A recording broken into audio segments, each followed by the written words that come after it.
Hey there, and welcome to the Contentment Creator Podcast, the show designed especially for creative entrepreneurs just like you who are committed to a beautiful life that's rooted in courage and contentment, and that's blooming with creativity and prosperity. I'm your host, Ellen Broen, a certified life coach, a singer, a mother, and a lover of alliteration, dogs, and deep conversation. This show is designed to become a part of your daily routine, to help you, fellow contentment creator, dig deep to clarify your life vision, catalyze your creative flow, and fuel your entrepreneurial fire in just a few inspiring minutes each day. Each Thursday, we talk about consistency, and today's episode is all about how grace transformed my inner critic to my inner calm. I named my first child Grace. Not because it sounded beautiful, although it does, and not because I thought it would look elegant in cursive on a blanket. I named her Grace because it's the word that saved me. Before I became a parent, I did a lot of personal development work. I've mentioned before that my life coach training was one of the most transformational experiences of my life. And one of the biggest takeaways from that chapter was just how loud and relentless my inner critic had become. It wasn't just that I was hard on myself. I was downright cruel, unforgiving. And most of the time, I didn't even realize it because it just sounded like the truth. You're falling short. You should be better at this by now. You are not doing enough. Sound familiar? It was in that season of my life when I first began practicing grace. Not just saying, I forgive myself, but cultivating a whole new presence towards myself. Grace, for me, became a soft place to land. A voice that said, even now, you are still worthy, safe, and loved. Even here, you are still growing. When I first became a parent, grace became non-negotiable. Consistency is something we talk a lot about as parents, being consistent with routines, discipline, values. But the consistency that changed everything for me wasn't about what I was doing. It was about how I was being with myself when things got hard. And as we all know, parenthood has no shortage of hard.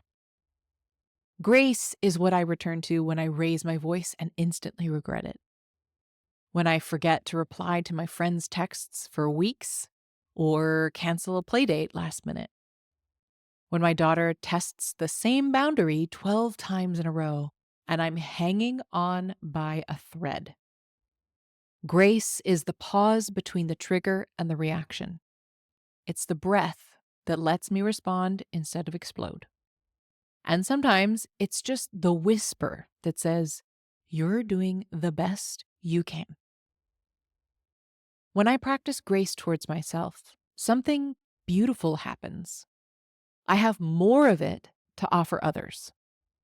In my marriage, in my friendships, and of course, in how I show up for my daughter.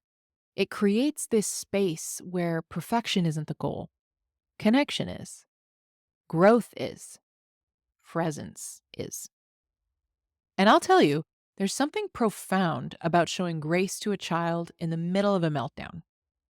When they're at their messiest and they're most dysregulated, and you don't meet that with punishment or shame or exasperation, but with love and steadiness and warmth. You teach them that their worth doesn't depend on their behavior, that love holds even in the storm. That's what grace does for me. It holds. So if you've been hard on yourself lately, if your inner critic has been loud, if you've been wondering why parenting feels so heavy right now, check in on how much space you're allowing for grace.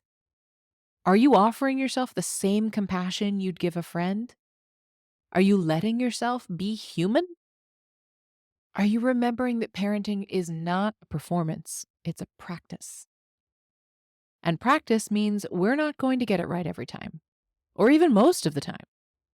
But if grace is consistent, we can keep growing without shame. So maybe today, instead of pushing through or trying harder or beating ourselves up for what didn't get done, we choose grace, not as a last resort, but as the foundation.